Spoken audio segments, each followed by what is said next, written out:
दिल्ली के लाल किले के पास हुआ धमाका महज एक आतंकी वारदात नहीं, बल्कि भारत के खिलाफ चल रहे एक इंटरनेशनल टेरर नेटवर्क की ताजा कड़ी है। एक ऐसा नेटवर्क जिसकी जड़ें सीधे तुर्की तक जाती हैं। दिल्ली के लाल किले के पास हुए धमाके की जांच जैसे जैसे आगे बढ़ रही है, वैसे वैसे नई साजिशों के धागे खुलते जा रहे हैं। जांच एजेंसियों ने अब इस केस में तुर्की कनेक्शन की बड़ी परतें सामने लाकर रख दी हैं। सूत्रों के मुताबिक ये वही कड़ी है जो भारत में सक्रिय आतंकियों को विदेश में बैठे हैंडलर्स से जोड़ती है, जिससे साफ होता है कि ये ब्लास्ट सिर्फ एक स्थानीय मॉड्यूल की कारगुजारी नहीं थी, बल्कि इसके पीछे एक अंतर्राष्ट्रीय प्लानिंग छिपी थी। जांच में सामने आया है कि गिरफ्तार टेरर मॉड्यूल के दो मुख्य सदस्य डॉक्टर उमर और डॉक्टर मुजम्मिल तुर्की गए थे।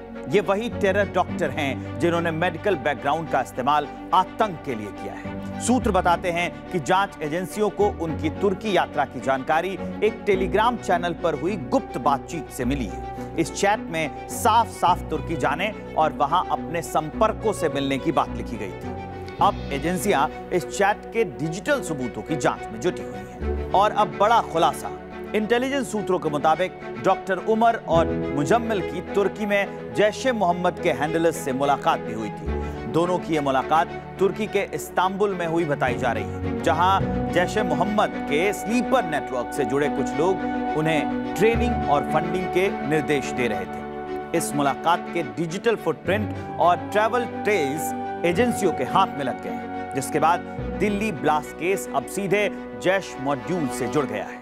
लेकिन कहानी यही खत्म नहीं होती है। तुर्की का नाम सामने आते ही जांच एजेंसियों के कान खड़े हो गए हैं, क्योंकि ये वही तुर्की है जिसने ऑपरेशन सिंदूर के दौरान पाकिस्तान को ड्रोन सप्लाई किए थे। यानी जिस देश से पाकिस्तान को हथियार और तकनीकी मदद मिल रही थी, वही अब भारत के खिलाफ भी एक टेरर सपोर्ट नेटवर्क एक्टिव बताया जा रहा है।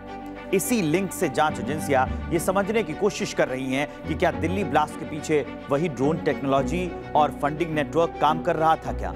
जानकारी ये भी सामने आई है कि पाकिस्तान के प्रधानमंत्री और आर्मी चीफ जनरल मुनीर हाल ही में तुर्की का दौरा कर चुके हैं। ये मुलाकात दोनों देशों के बीच मिलिट्री और स्ट्रेटेजिक रिलेशन को मजबूत करने के लिए हुई थी। अब यही पहल आतंक की नई साझेदारी में तब्दील होती हुई दिख रही है, क्योंकि इसी दौरान पाकिस्तान से भारत में सक्रिय आतंकी मॉड्यूल को नई फंडिंग और ट्रेनिंग सपोर्ट मिलने के इनपुट्स भी मिले हैं। एजेंसियों को शक है कि डॉक्टर उमर और मुजम्मिल का तुर्की ट्रिप सिर्फ मुलाकात तक सीमित नहीं था, बल्कि ये दोनों वहां टेरर ट्रेनिंग और फंडिंग नेटवर्क एक्टिव करने की तैयारी में थे। उनके passport movement, social media contacts और ईमेल एक्सचेंजेस की गहन जांच चल रही है। कई ईमेल और बैंक रिकॉर्ड से तुर्की के कुछ संदिग्ध खातों से कनेक्शन भी सामने आ चुका है। फिलहाल दिल्ली पुलिस की स्पेशल सेल और केंद्रीय एजेंसियां इस पूरे तुर्की जैश-ए-मोहम्मद लिंक को खंगाल रही हैं। टेलीग्राम, चैट्स, फंडिंग पैटर्न और इंटरनेशनल कॉल डिटेल्स को जोड़कर देखा जा रहा है आखिर इस टेरर डॉक्टर नेटवर्क का मास्टरमाइंड कौन है। लाल किले के पास हुए धमाके ने यह साफ कर दिया है कि दुश्मन अब सीमाओं से नहीं, बल्कि डॉक्टरों, डिजिटल चैट्स और ड्रोन नेटवर्क के जरिए वार कर सकता है। दिल्ली ब्लास्ट की जांच अब टेरर डॉक्टर से निकलकर तुर्की तक पहुंच गई है, जहां उमर और मुजम्मिल की मुलाकात जैश हैंडलर से हुई। सवाल यह है कि यह नया टेरर ट्रांजिट रूट है या फिर भारत के खिलाफ आतंक की नई अंतर्राष्ट्रीय प्रैक्टिस। मैं हूं विवेक श्रीवास्तव, आप देख रहे हैं रिपब्लिक का डिजिटल प्लेटफॉर्म। इसके बारे में आप क्या सोचते हैं, इस खबर के बारे में आप क्या सोचते हैं, हमें कमेंट करके बताएं और सब्सक्राइब हमें जरूर करें।